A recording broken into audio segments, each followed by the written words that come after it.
إنما المؤمنون الذين إذا ذكر الله وجلت قلوبهم وإذا تليت عليهم آياته زادتهم إيمانا وعلى ربهم يتوكلون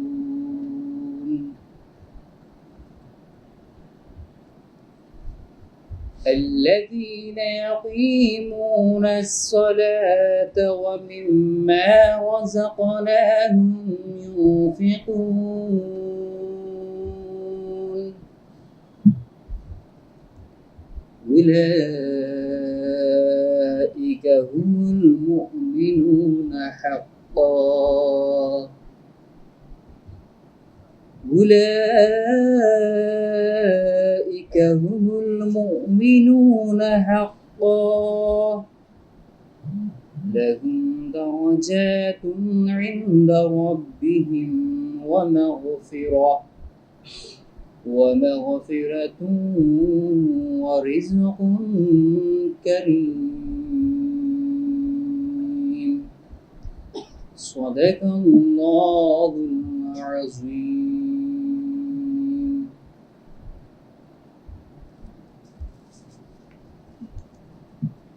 ইরশাদ হচ্ছে, প্রকৃত ঈমানদার তো তারাই আল্লাহকে স্মরণ করা হলে যাদের হৃদয় কেঁপে ওঠে, আর আল্লাহর আয়াত যখন তাদের সমীপে তাদের সামনে পাঠ করা হয় তখন তাদের ঈমান বৃদ্ধি পায় এবং তারা তাদের নিজের রবের উপর পূর্ণ আস্থা ও ভরসা রাখে। তারা নামাজ কায়েম করে যা কিছু তারা আল্লাহর পক্ষ থেকে প্রাপ্ত হয়েছেন তা থেকে আল্লাহর পথে খরচ করে। এই ধরনের লোকরাই প্রকৃত মুমিন। তাদের জন্য তাদের রবের কাছে রয়েছে বিরাট মর্যাদা, ভুল ত্রুটির ক্ষমা এবং উত্তম রিজিকের ব্যবস্থা। قال رب اشرح لي صدري ويسر لي أمري واحلل عقدة من لساني يفقهوا قولي إن الحمد لله والصلاة والسلام على رسول الله। প্রাণপ্রিয় সংগঠন বাংলাদেশ জামাত ইসলামীর অত্যন্ত গুরুত্বপূর্ণ একটি ময়দান আল কোরআন ওয়ার্ড। আল কোরআন ওয়ার্ডের গুরুত্বপূর্ণ ওয়ার্ড, সাংগঠনিক ওয়ার্ড স্টেশন রোড কর্তৃক আয়োজিত আজকের দারসুল কোরআন প্রোগ্রামের সম্মানিত সভাপতি, অত্র ওয়ার্ডেরও সম্মানিত সভাপতি প্রিয় ভাই শওকত আজিজ, উপস্থিত আছেন অত্র ইমারতের সম্মানীয় সেক্রেটারি, বিশিষ্ট ব্যবসায়ী আলেমে দ্বীন জনাব মাওলানা মঈনুদ্দিন, মঞ্চ উপবিষ্ট অন্যান্য মেহমানবৃন্দ, অতিথিবৃন্দ এবং আজকের প্রোগ্রামের সম্মানিত পরিচালক, এবং ইতিমধ্যে আমাদের সামনে উপস্থিত হয়েছেন আমাদের প্রাণপ্রিয় কাফেলা বাংলাদেশ জামাত ইসলামী কোতোয়ালী থানার সম্মানীয় সেক্রেটারি, বাংলাদেশ জামাত ইসলামী চট্টগ্রাম মহানগরীর শুরা পরিষদ সদস্য জনাব মুস্তাক আহমেদ ভাই, এবং আমার সামনে উপবিষ্ট কোরআন প্রেমিক তৌহিদি প্রাণপ্রিয় বাংলাদেশ জামাত ইসলামীর কর্মী ভাইরা, আসসালামু আলাইকুম ওয়া রাহমাতুল্লাহি তাআলা ওয়া বারাকাতুহু। আলহামদুলিল্লাহ, আমরা ততক্ষণ পর্যন্ত বেশ কিছু আলোচনা শোনার আল্লাহ সুবহানাহু ওয়া তাআলা আমাদেরকে তৌফিক দান করেছেন। আমাদের সামনে উদ্বোধনী কথা বলেছেন সম্মানীয় আজকের প্রোগ্রামের সভাপতি, তার পাশাপাশি অত্র ইমারতের সেক্রেটারি জনাব মাওলানা মঈনুদ্দিন ভাইও বেশ কিছু কোরআন হাদিসের আলোকে আমাদের জীবন কেমন হওয়া উচিত সেই নিয়ে আলোচনা করেছেন। এবং আজকে প্রধান অতিথি যিনি থাকবেন তিনিও আমাদের সামনে নাসিহামূলক ইনশাআল্লাহ কথা বলবেন। তার মধ্য দিয়ে আমাকে দারসুল কোরআন পেশ করার জন্য কিছু সময় প্রোগ্রাম কর্তৃপক্ষ দিয়েছেন, এবং আপনাদের সামনেও আমি কোরআনের 3টি আয়াত উপস্থাপন করেছি। আল্লাহর কাছে কায়নবাক্যে প্রার্থনা করব এটার জন্য যে আল্লাহ রাব্বুল আলামিন কোরআন শুধু শোনার জন্য নয়, মানার জন্য যেন আমার তৌফিক দান করেন। শুধু মানা নয়, এই জমিনের মধ্যে যেন কোরআন প্রতিষ্ঠার সংগ্রামে একত্রিত হয়ে এই জমিনের মধ্যে কোরআন প্রতিষ্ঠা করতে পারে, সেই তৌফিকও যেন দান করেন। আমিন। প্রিয় উপস্থিতি ভাইয়েরা, আপনাদের সামনে মহাগ্রন্থ আল কোরআনের সূরাতুল আনফাল এর 3টি আয়াত আপনাদের সামনে উপস্থাপন করেছি, 2, 3 এবং 4। ইনশাআল্লাহ তাআলা তৌফিক দান করলে তার অল্প একটু তাফসীর বা ব্যাখ্যা করেই আমি সমাপনী টানব। পরিপূর্ণ দার্স দেওয়ার জন্য আসলে যে সময়টুকু প্রয়োজন আমাদের হাতে হয়তো ওই সময়টুকু নেই, আমার টাইমটা ফিক্সড করে দেওয়া। এরপর চেষ্টা করব মৌলিক কিছু বিষয় আপনাদের সামনে আমলের জন্য উপস্থাপন করা। সূরাতুল আনফাল, আনফাল শব্দটি নফল শব্দ থেকে আগত। আনফাল অর্থ হচ্ছে অতিরিক্ত, উপটৌকন, উপহার। সূরার নামকরণের ক্ষেত্রে 2টা পলিসি, 2টা পদ্ধতি অবলম্বন করা হয়। একটা হচ্ছে ওই সূরার গুরুত্বপূর্ণ ওয়ার্ড, ওই ওয়ার্ডের ভিত্তিতে সূরার নামকরণ। যেমন সূরাতুন নাস, কুল আউযু বিরাব্বিন নাস।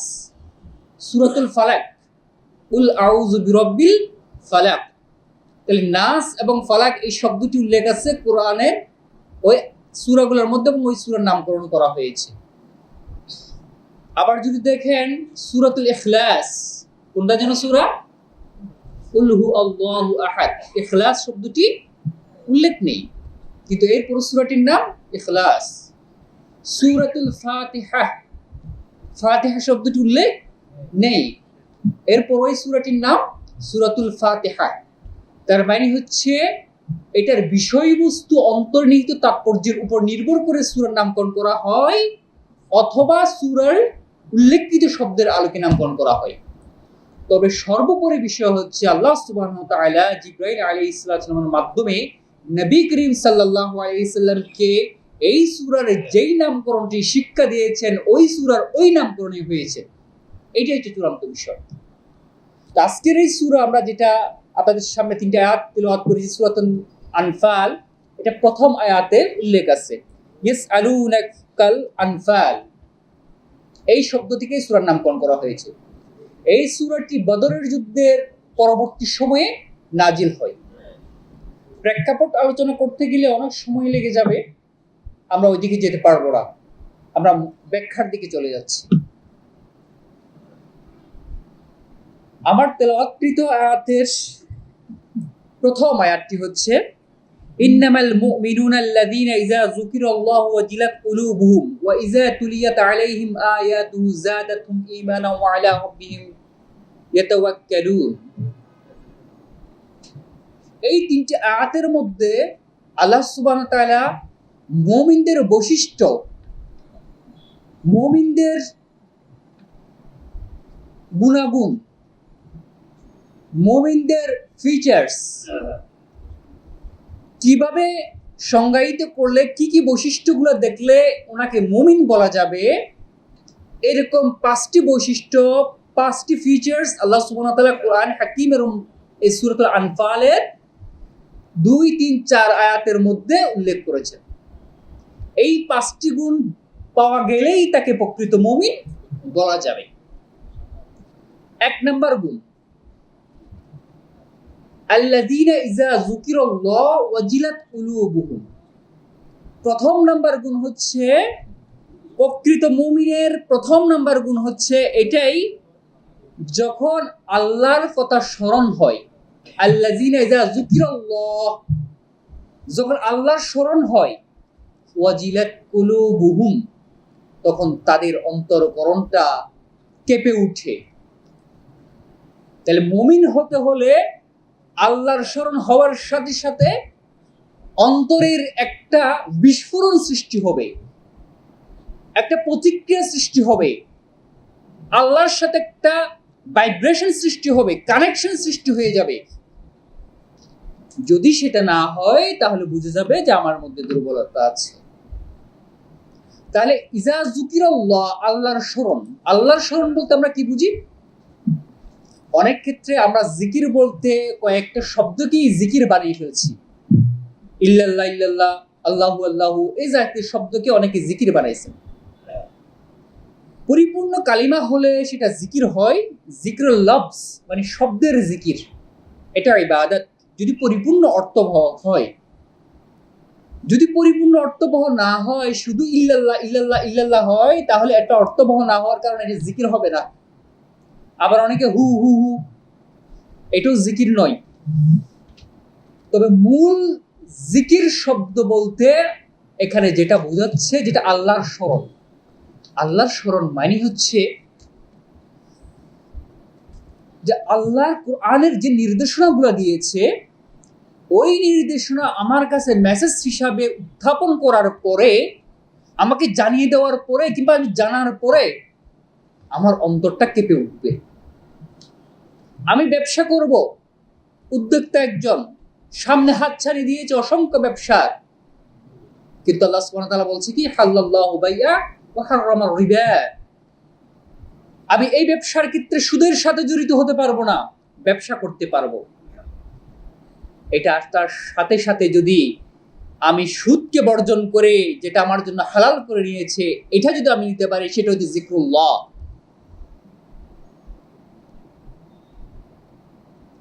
সামনে অসংখ্য সুন্দরী নারী, মোবাইল খুললেই দেখা যায় বিভিন্ন রকম ফিচার্স, বিভিন্ন রকম পিকচার গুলো আসতেছে, রিলস একটার পর একটা আসতেছে। নির্জন জায়গায় অনেক সময় দেখা যায় সুযোগ আছে তাকিয়ে থাকার, সুযোগ আছে প্রপোজ দেওয়ার, গ্রহণ করার।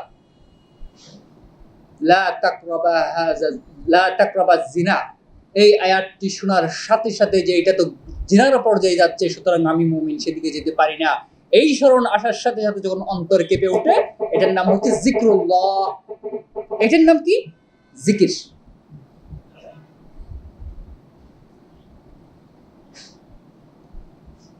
অসংখ্য রাজনৈতিক দল আছে, যে রাজনৈতিক দলের সদস্য হলে চাকরি বাকরি, ব্যবসা বাণিজ্য, টেন্ডার, অসংখ্য বিষয় আছে। এই হাতছানির মধ্যে যখন আমার সামনে আকাইমুদ্দিন শব্দটি এসে যাবে, সকল বিষয়কে আমি পিছনে ফেলে আকাইমুদ্দিনটাকে যদি গ্রহণ করতে পারি, সেটা হচ্ছে জিকরুল্লাহ, সেটাই আল্লাহর স্মরণ। এরকম অসংখ্য বিষয় বলা যাবে। তার মানে হচ্ছে আমি এটাই বুঝাতে চাচ্ছি যে আল্লাহ যে হুকুম করেছেন, আল্লাহ যে নির্দেশনা দিয়েছেন, এই নির্দেশনা আসার সাথে সাথে এটা গ্রহণ করে মানে চলার নাম হচ্ছে জিকরুল্লাহ। তাহলে মুমিনের বৈশিষ্ট্য হবে জিকরুল্লাহ। আর এটা হলো ওয়াজিলাত কুলুবুহুম, তাদের অন্তরটা কেঁপে উঠবে আল্লাহর আয়াত শোনার সাথে সাথে, আল্লাহর নির্দেশনা আসার সাথে সাথে। তখন তাগুতি শক্তির বিষয়গুলা, পার্থিব বিষয়গুলা দূরে ফেলে দিয়ে আল্লাহ যে নির্দেশনা দিয়েছেন তার উপর আনুগত্য করবে। 2 নম্বর বৈশিষ্ট্য, وَإِذَا تُلِيَتْ عَلَيْهِمْ آيَاتُهُ زَادَتْهُمْ إِيمَانًا وَعَلَى رَبِّهِمْ يَتَوَكَّلُونَ। وَإِذَا تُلِيَتْ عَلَيْهِمْ, 2 নম্বর বৈশিষ্ট্য হচ্ছে এদের সামনে যখন আল্লাহ তাআলার কালামকে তিলাওয়াত করা হয়, কোরআনকে তিলাওয়াত করা হয়, যাদাতহুম ঈমানান, তখন তাদের ঈমানের শক্তিটা, ঈমানের স্তরটা বৃদ্ধি পাবে।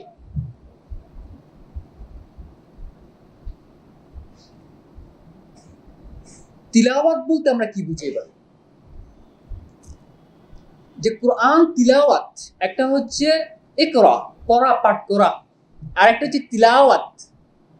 ইকরা মানে হচ্ছে যে পাঠ করা, এটা হচ্ছে যে আমি পাঠ করব, হয়তো অর্থ বুঝবো না, এটা তো সওয়াব আছে। কিন্তু যখন তিলাওয়াত বলা হবে, তখন হচ্ছে যে এটা কি নির্দেশনা দিয়েছে, কি মেসেজ আমার জন্য দিয়েছে, ওটা উল্লেখ থাকবে, ওটা আমি বুঝবো। তা আল্লাহ তাআলা এখানে মুমিনদের বৈশিষ্ট্যের মধ্যে যে দ্বিতীয় গুণটা বলা হচ্ছে, এখানে ওয়াইজা তুলিয়াত বলা হচ্ছে, যে যখন তাদের সামনে বোধগম্যভাবে অর্থ সহ বুঝবে এরকম করে যখন তাদের সামনে তুলে ধরা হবে, তিলাওয়াত করা হবে, উপস্থাপন করা হবে, তখন তাদের ঈমানটা বৃদ্ধি পাবে। লাউ আনজালনা হাযাল কুরআনা আলা জাবালিন লারাআইতাহু খাশিআন মুতাসাদ্দিআন মিন খাশিয়াতিল্লাহ। কুরআন তো এমন, এই কোরআনকে যদি আল্লাহ বলছেন এটা যদি পাহাড়ের উপর রাখতাম, তাহলে পাহাড়ের মধ্যে যে সুবিশাল আকৃতির কঠিন ইস্পাত সম যে বড় বড় পাথরগুলা রয়েছে, এগুলো চূর্ণ বিচূর্ণ হয়ে গড়িয়ে পড়ত। এই কোরআনটা মানব জাতিকে দেওয়া হচ্ছে। এই কোরআনের আয়াত তিলাওয়াত করার পর তাদের ঈমান বৃদ্ধি পাবে। তারা এটা বুঝবে আমার জন্য কি মেসেজ দেওয়া হচ্ছে, আমাকে কি বলা হচ্ছে। আমরা তো অনেক সময় এটা বুঝি না, দোয়া করি আল্লাহর কাছে, রব্বি হাবলি মিনাস সালিহিন ফাবাশশারনা বিগুলামিন হালিম। আল্লাহ আমাকে সন্তান দাও। এখন অনেক সময় যে আমাদের আমির হামদা বলেছিলেন যে 80 বছর বয়স্ক বৃদ্ধ হয়েও এই দোয়াটা পড়তেই থাকে, রব্বি হাবলি মিনাস সালিহিন। জিজ্ঞেস করা হলো তুমি কি সন্তান চাও নাকি? বলতে কি বললেন বাতিজা, আমার এখন বয়স তো 80, আমি সন্তান কেমনে চাইবো? হয়তো আমার বউ তো নাই, তো চাচা দোয়া পড়েন কেন? বলছে দোয়া তো পড়ি, হুজুররা পড়ছে, পড়ে এই জন্য পড়ি। তার মানে হচ্ছে কি, এটার অর্থটা আমি বুঝি নাই, এমনি পড়তেছি। ওই যে আমাদের এক মুরব্বী বলছিল, আমরা যখন কোন মুসলমান ভাই মারা যায় কি বলি? ইন্না লিল্লাহি ওয়া ইন্না ইলাইহি রাজিউন। এটা অর্থ কি? আমাকেও কি ফিরে যেতে হবে?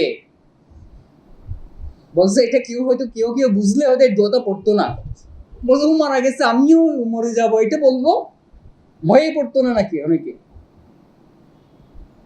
এক হিন্দু মাস্টার বলছে আচ্ছা ওই যে তোমরা তো মুসলমান মারা গেলে একটা পড়ো ইন্না লিল্লাহি ওয়া ইন্না ইলাইহি রাজিউন, তো তোমরা তো আমরা মুসলিম যারা আছি এরা মারা গেলে একটা পড়ো ফি নারি জাহান্নামা খালিদিনা ফিহা আবাদা। বলছে তুমি, আমি মারা গেলে ছাত্রকে বলতেছে যে আমি তো হিন্দু, আমার জন্য ওই দোয়াটা পড়িও। তার মানে হচ্ছে যে এটা সেও বুঝে নাই, আমাদের মুসলমান তো বুঝতেছে না, আর ও বুঝবে কোথা থেকে? ও যদি বুঝতো এটা বলতো, এটা কি দোয়া তার জন্য? ফি নারি জাহান্নামা খালিদিনা ফিহা, সে তো জাহান্নামে যাচ্ছে। তার মানে হচ্ছে আমি এটা বুঝতে চাচ্ছি তিলাওয়াতুল কোরআন, এখানে যেটা বলা হয়েছে এটা মানে হচ্ছে অর্থ সহ বুঝা। কোরআন আমাকে কি মেসেজ দিচ্ছে, এটা যখন বুঝবো তখন ঈমানদারের ঈমানটা বৃদ্ধি পাবে। 3 নম্বর বৈশিষ্ট্য, ওয়ালা রাব্বিহিম ইয়াতাওয়াক্কালুন। 3 নম্বর বৈশিষ্ট্য হচ্ছে মুমিনের যে তারা আল্লাহর উপর পরিপূর্ণ ভরসা করবে। তাহলে প্রথম বৈশিষ্ট্য কি? যখন তাদের আল্লাহর স্মরণ হয় তাদের অন্তরটা কেঁপে উঠে। 2 নম্বর হচ্ছে যখন তাদের সামনে কোরআন তিলাওয়াত করা হয়, আল্লাহ নির্দেশনা সমূহ আদেশ সমূহ শুনিয়ে দেওয়া হয়, স্থাপন করা হয় তাদের সামনে, তখন তাদের ঈমানের স্তরটা, ঈমানের শক্তিটা বাড়তেই থাকে। 3 নম্বর হচ্ছে ওয়ালা রাব্বিহিম ইয়াতাওয়াক্কালুন, তখন তাদের আল্লাহর উপর পরিপূর্ণ আস্থা চলে আসে। আস্থাটা কিরকম? আস্থাটা হচ্ছে এটাই, বিলাল রাদিয়াল্লাহু তাআলার উপর যখন নিপীড়ন নির্যাতন চলছে, কালিমা ছাড়ো নালে নিপীড়ন নির্যাতন বাড়তেই থাকবে, যখন ঘোষণা করা হলো, উত্তপ্ত বালিতে যখন এনে শোয়াই দেওয়া হলো, বুকের উপর পাথর চাপিয়ে দেওয়া হলো, শরীর থেকে ঝরঝর করে ঘামের মতো রক্ত পুঁজ বের হচ্ছে, তখন আহাদ বলা ছাড়ে নাই। এটা হচ্ছে তাওয়াক্কালতু আলাল্লাহ। সামনে অনেক বিপদ আপদ আছে, অনেক ভয়ভীতি দেখছি, শাহাদাতের ঘটনা দেখছি, আমাদের ফুটেজগুলো সংরক্ষণ করা হচ্ছে, থ্রেট দেওয়া হচ্ছে, হুমকি দেওয়া হচ্ছে। এই অবস্থায় যদি ক্যাম্পেইনে যাই, এই অবস্থায় যদি ইনসাফের প্রতীক দাড়িপাল্লার পক্ষে যাই, এটা যদি না হয় আমার উপর তো বলা মুসিবত অনেক আছে। এই সকল বিষয়কে তুচ্ছ করে দিয়ে সামনের দিকে যে ঝাঁপিয়ে পড়তে পারে, এটা হচ্ছে তাওয়াক্কালতু আলাল্লাহ। বদরের যুদ্ধ ৩১৩ জন সাহাবা ১,০০০ সৈন্যের বিরুদ্ধে জিহাদ করবে। অস্ত্র সজ্জিত ট্রেনিং প্রাপ্ত সেনাবাহিনীর সাথে মাত্র নিঃস্ব সম্বলহীন অস্ত্র ছাড়া মাত্র ৩১৩ জন সাহাবা যুদ্ধের ময়দানে নামবে। তাদের মতো কোনো বল্লম, তলোয়ার, ঘোড়ার ওঁট নেই, আছে শুধু একটাই ঈমানী শক্তি। এই ঈমানী শক্তির উপর দাঁড়িয়ে জিহাদের ময়দানে নেমেছিল আল্লাহু আকবার বলে, সেটাই হচ্ছে তাওয়াক্কালতু আলাল্লাহ। বদরের যুদ্ধের ঘটনা। এখনো আমাদের সামনে যে চ্যালেঞ্জ, অহংকার করে বলে আমরাই বড় দল, সংসদ চালানোর অভিজ্ঞতা আমাদের এই, চতুর্দিকে মনে হয় তাদের অবস্থান। মুসলিম উম্মাহ ভয় পেলে চলবে না, আমাদের আছে ঈমান। এই ঈমানের জায়গা থেকে তাওয়াক্কালতু আলাল্লাহ বলে আমাদেরকে মাঠে নামতে হবে। সেটাই তাওয়াক্কালতু আলাল্লাহ। আমার নাই, আমি আল্লাহর উপর তাওয়াক্কুল করব। আমার আছে, তখন তো তাওয়াক্কালতু আলাল্লাহর প্রশ্ন উঠে না। না থাকা অবস্থায় আল্লাহর উপর তাওয়াক্কালতু করা, যে আমার সাথে আল্লাহ আছে। তাহলে মুমিনের ৩টা বৈশিষ্ট্য পাওয়া গেল। চতুর্থ বৈশিষ্ট্য, আল্লাযীনা ইয়াকিমুনাস সালাত। চতুর্থ নম্বর বৈশিষ্ট্য হচ্ছে তার নামাজ প্রতিষ্ঠা করবে। নামাজ শুধু পড়া নয়, নামাজ প্রতিষ্ঠা করবে। নামাজ প্রতিষ্ঠার ব্যাখ্যাগুলোর ক্ষেত্রে অসংখ্য ব্যাখ্যা আসছে, যে নামাজের সাথে তাআক্কুল থাকা, নামাজের প্রতি পেরেশানি থাকা, যথাসময়ে জামাতের সহিত নামাজ আদায় করা এবং নামাজ আদায়ের পেরেশানিটা থাকা। শত কাস্টমার লাইন ধরে বসে আছে, সবচাইতে বড় কাস্টমার আসছে, বসিয়ে রেখে মসজিদে যেতে পারা। গল্প গুজবের আড্ডায় বন্ধুদের সাথে বসছি, এই সময়টুকু আর হয় না, আল্লাহু আকবার আজান দিয়েছে, মসজিদে চলে যেতে পারা। কনকনের শীতের দিনে আস-সালাতু খায়রুম মিনান নাম শব্দ শুনে আরামের কম্বলকে ছুঁড়ে ফেলে দিয়ে আল্লাহর মসজিদের মেহমান হতে পারা। সুযোগ সুবিধা পাইলে মাঝে মধ্যে পড়ি, মাঝে মধ্যে পড়ি না, এটা আকিমুস সালাহ নয়। সকল কিছু স্টপ থাকবে, আমার মসজিদের আজান দিলেই আমি মসজিদে চলে যাব। পৃথিবী স্টপ হয়ে যাবে, আমার জন্য মসজিদ পথ হয়ে দাঁড়াবে। এটাই আকিমুস সালাত। নামাজে দাঁড়ালে পৃথিবীর আর কোনো কানেকশন থাকবে না, এই কানেকশন আল্লাহর সাথে আমার কলবের সাথে হয়ে যাবে। আকিমুস সালাত। হযরত আলী রাদিয়াল্লাহু তাআলার নামাজ, বৃদ্ধ বর্ম শরীরের থেকে টেনে বের করা যাচ্ছিল না ব্যথা বেদনার কারণে। আলীর এই বৃদ্ধ বর্মকে বের করতে গেলে আলী চিৎকার দিয়ে কেঁদে উঠে, আলী বেহুশ হয়ে যায়। আল্লাহ রাসূলের সলিউশন হচ্ছে, আমার আলী যখন নামাজে দাঁড়াবে, তোমরা ওই সময় ওই তার বৃদ্ধ তীরকে তার শরীর থেকে বের করবে। আল্লাহ রাসূল জানতো তার নামাজটা কিরকম ছিল। এটাই হচ্ছে আকিমুস সালাত। এখন তো বৃদ্ধ তীর নয়, মশা লড়লেই আমরা থাপ্পড় মারি, মাছি লড়লে এটার দিকে তাকাই। সব নামাজ তো হবে খুশু হুজুর সহিত। আর এই নামাজ এরকম হতে হলেই পরে তাহলে আমাদেরকে যে নামাজের বৈশিষ্ট্য, ইন্নাস সালাতা তানহা আনিল ফাহশাই ওয়াল মুনকার, নামাজ আমাদেরকে পাহারাদারিত্বের ভূমিকা পালন করবে। ফাহিশা কাজ থেকে, খারাপ কাজ থেকে, মন্দের কাজ থেকে, শয়তানের ওয়াসওয়াসা থেকে আমাকে বেরিয়ে দিবে, সেফগার্ড হবে আমার জন্য সালাহ। কোন সালাহটা? যেটা খুশুর সহিত হয়। আমাদের ওই নামাজটা একদিনে হবে না, প্র্যাকটিস করতে হবে, চেষ্টা করতে হবে। সম্মানিত ভাইরা, পঞ্চম বৈশিষ্ট্য, ومما رزقناهم ينفقون। পঞ্চম বৈশিষ্ট্য হচ্ছে আল্লাহ সুবহানাহু ওয়া তাআলা দয়া করে মায়া করে আপনাকে আমাকে যে রিজিকটা দিয়েছেন, এই রিজিকটা তো আমার না, এই রিজিকটা থেকে আল্লাহর রাহে, আল্লাহর সন্তুষ্টির জন্য, আল্লাহর দ্বীন বিজয়ের জন্য, তাগুতি শক্তিকে মূলোৎপাটন করার জন্য, কোরআনকে প্রতিষ্ঠা করার জন্য ব্যয় করা মুমিনের বৈশিষ্ট্য।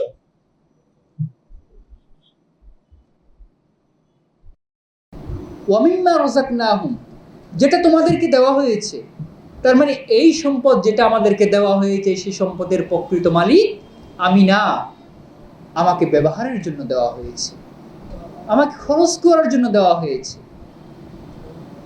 এই সম্পদের প্রকৃত মালিক হচ্ছে আমার মহান আল্লাহ, আমার রাজ্জাক। এই রাজ্জাক বলতেছেন আমাদের কাছে কর্জে হাসানা চাই। ইয়াকরিদুল্লাহু কারদান হাসানা, কে আছো আমাকে কর্জে হাসানা দিবে। কর্জ মানে এটাই যে আমাকে দিলে আমার ফেরত দেওয়াটা বাধ্যতামূলক, আমার জন্য ওয়াজিব হয়ে যায়। এখন আমি আল্লাহকে কোনো সম্পদ দেওয়া মানে হচ্ছে যে আল্লাহ আমাকে এটা দেওয়া আল্লাহর জন্য বাধ্যতামূলক। এই সম্পদের মালিক আল্লাহ, আবার এরপর আল্লাহ চাচ্ছেন যে তোমরা আমাকে কর্জ দাও। কর্জ দিলে পরে এটা তোমাকে এটার জাযা দেওয়াটা আমার জন্য ফরজ হয়ে যাবে, ওয়াজিব হয়ে যাবে আমি আল্লাহ তাআলা।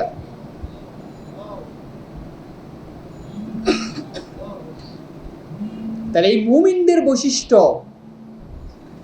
আল্লাহর রাস্তায় ব্যয় করা, কৃপণত করা কখনো মুমিনের বৈশিষ্ট্য হতে পারে না।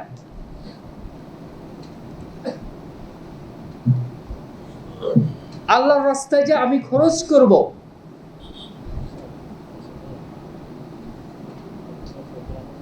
এটার ফলাফল কি? এটার ফলাফল হচ্ছে আল্লাহ তাআলা আমার এটার বিনিময়ে জান্নাত দান করবেন, সুবহানাল্লাহ। এটার মধ্য দিয়ে আমাকে পরিশুদ্ধ করবেন।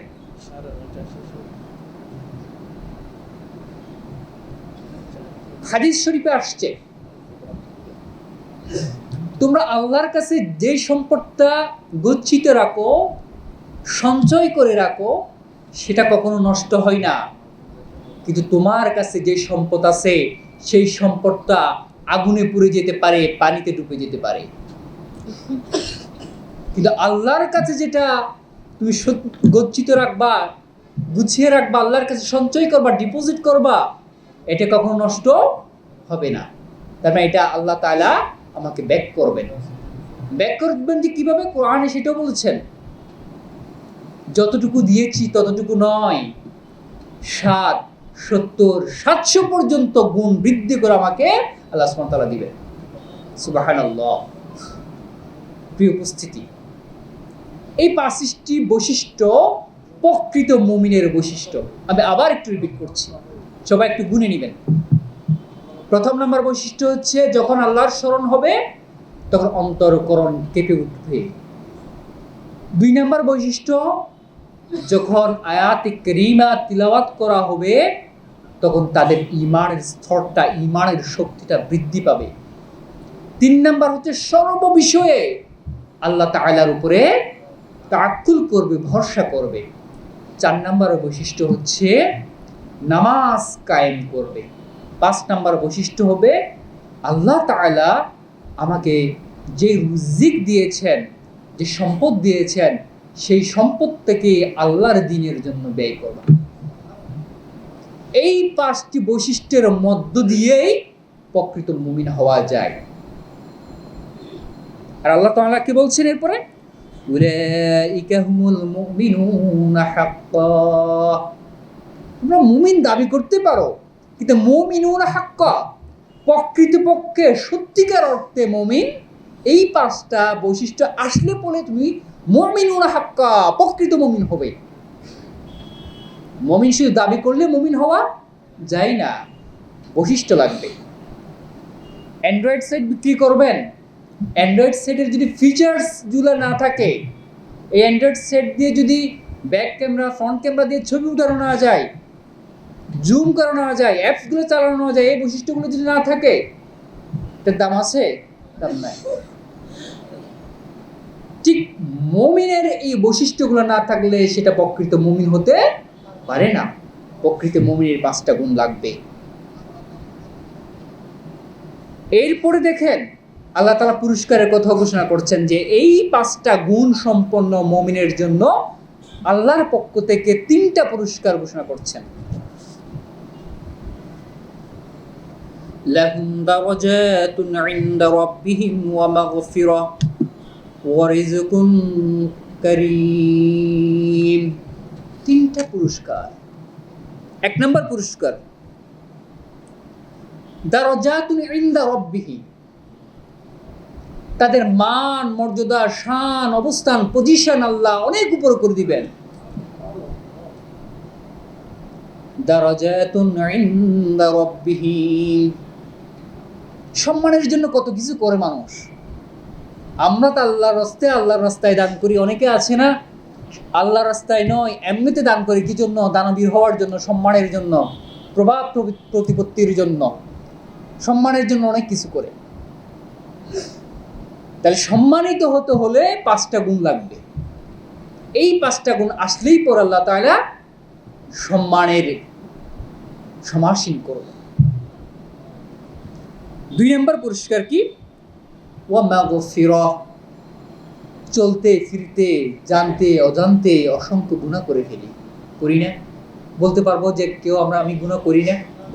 করার সুযোগ নাই। আল্লাহ তাআলা যদি নিজ দয়ায় এই গুনাহগুলো ক্ষমা না করেন, ক্ষমা পাওয়ার সুযোগ আছে? কিন্তু এই 5টি বৈশিষ্ট্য যে মুমিনদের মধ্যে পাওয়া যাবে, আল্লাহ বলতেছেন ওয়া মাগফিরাহ, তার জন্য ক্ষমা। 3 নাম্বার কি? যেটার জন্য আমরা রাত দিন পরিশ্রম করি, যেটার জন্য আমি সকালে যে 7টা-8টা থেকে বের হইছি, এখনো বাসায় ফিরি নাই, বউয়ের মুখ দেখি নাই, সন্তানের মুখ দেখি নাই। অনেক আছেন বিভিন্ন জায়গা থেকে রিয়াজউদ্দিন বাজারে ব্যবসা করছেন, অনেক কষ্ট করছেন, শ্রমিকরা শ্রম দিচ্ছেন, রিক্সাওয়ালারা রিক্সা টানছেন। কি জন্য? রিজিকের জন্য, খাওয়ার জন্য, চলার জন্য। আবার পকেট মারছে না, পকেটমারি করে, ভিক্ষুকরা ভিক্ষুক করে, ভিক্ষা করে, সন্ত্রাসীরা চাঁদাবাজরা চাঁদাবাজি করে। এটাও তারা মনে করে তাদের জন্য কি রিজিক। আসলেই তো রিজিক একদিক দিয়ে, এটার মাধ্যমে তো সে চলে। কিন্তু আল্লাহ তাআলা বলছেন তোমাকে যে পুরস্কার দিব যেমন তেমন রিজিক নয়, ওই পকেট মারের চাঁদাবাজদের দখলবাজদের রিজিক নয়, রিজকুন কারীম, অতি উত্তম সম্মানজনক রিজিক। সুবহানাল্লাহ, সুবহানাল্লাহ।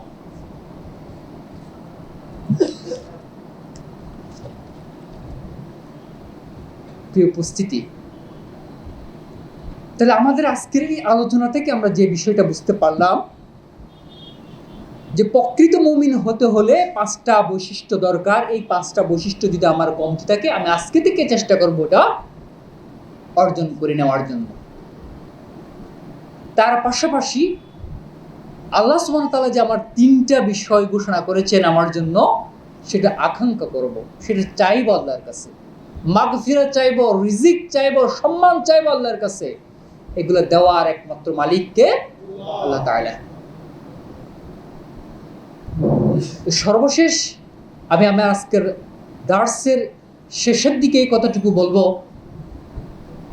আল্লাহ তাআলা যেন আমাদেরকে আল্লাহ শব্দটি বলার সময় যে জিক্রুল্লাহ বলা হয়েছে না এখানে, আল্লাযিনা ইযা জিক্রুল্লাহ আল্লাহ, এই আল্লাহ শব্দটির মধ্যে 4টা বিষয় জড়িত। একটা হচ্ছে কি খালিক, আল্লাহু খালিকুন, আল্লাহু মালিকুন, আল্লাহু রাজিকুন, আল্লাহু হাকিমুন। এই 4টা বিষয় জড়িত। এই 4টা বিষয়কে মানার মধ্য দিয়ে জিক্রুল্লাহ হয়। খালিকুন কি? আল্লাহ আমাকে সৃষ্টি করেছেন, আমি ছিলাম না, আমার অস্তিত্বই ছিল না, আল্লাহ আমাকে সৃষ্টি করেছেন। স্মরণ করা, এটা এই স্মরণটা করলে তো আমি গুনাহ করতে পারি না। এই স্মরণের সাথে সাথে তো আমার কুল্লু নাফসুন যায়কাতুল মউত, এটাও স্মরণ আসে। থাকতেও পারবো না, ছিলাম না, থাকারও সুযোগ নাই। আল্লাহু মালিকুন, আমি তো দাস, আমি গোলাম, অহংকার করার কি আছে? আমার এত অহংকার কিসের, এত পাওয়ার কিসের? আল্লাহ তো আমার মালিক। শুধু আমার মালিক নয়, আসমান জমিনে যা কিছু দিয়েছেন সকল কিছু মালিক। আল্লাহু রাযিকুন, আমাকে সৃষ্টি করে আল্লাহ এমনিতে ছেড়ে দেন নাই, আল্লাহ আমার জন্য রিজিকের ব্যবস্থা করেছেন। আল্লাহ আসমান থেকে বৃষ্টি বর্ষণ এবং জমিনকে উৎপাদনকারী করেছেন আল্লাহ সুবহানাহু ওয়া তাআলা। আজকে আসমান থেকে যদি বৃষ্টি বর্ষণ বন্ধ হয়ে যায়, এই জমিনকে যদি বলে দেওয়া হয় যে একটা বীজও এখান থেকে উৎপাদিত হবে না, আপনার টাকা কড়ি পয়সা কোনো কাজে আসবে না, রিজিকের দরজা বন্ধ। এটা লালন পালন করতে হবে, এই রিজিক দাতা আল্লাহ, সেটা বিশ্বাস করতে হবে, এটা জিকিরুল্লাহ। 4 নম্বর বিষয়, আল্লাহ বলার সাথে সাথে আমার মাথায় চলে আসতে হবে আল্লাহু হাকিমুন। এই জায়গায় আমাদের সমস্যা। আল্লাহু হাকিমুন মানে হচ্ছে যে আমি আল্লাহর আইন ছাড়া, আল্লাহর হুকুম ছাড়া আমি অন্য কারো হুকুম, অন্য কোনো তন্ত্র মন্ত্র গণতন্ত্র আমি মানি না। আল্লাহর সংবিধানের, আল্লাহর হুকুমের আমি আনুগত্য করি। আমাদেরকে এটাই বলতে হবে। তাহলে আল্লাহর স্মরণ মানে হচ্ছে যে এই 4টা বৈশিষ্ট্য সাথে সাথে চলে আসবে। প্রিয় ভাইরা, রাত গভীর হয়ে যাচ্ছে, আমাদের সম্মানিত প্রধান মেহমানও আছেন, আলোচনা করবেন। সর্বশেষ আল্লাহর কাছে আমরা কায়না বাক্যে প্রার্থনা করব, আজকের দারসুল কোরআনে যে 5টি মুমিনের বৈশিষ্ট্য বর্ণনা করা হয়েছে কোরআনের আলোকে, আল্লাহ তাআলা যেন আমাদের প্রত্যেককে এই 5টি গুণাগুণ সম্পন্ন মুমিন বানায়। আল্লাহুম্মা আমিন। তার পাশাপাশি এই জমিনের মধ্যে যিনি আমাকে সৃষ্টি করেছেন তার হুকুম প্রতিষ্ঠার জন্য যেন আমি আমার জান মাল কুরবানি করতে পারি এবং এই পথে বিয়ে করতে পারি, সেই তৌফিক দান করেন। আল্লাহুম্মা আমিন। ওয়া মা তাওফীক ইল্লা বিল্লাহ। আসসালামু আলাইকুম ওয়া রাহমাতুল্লাহ।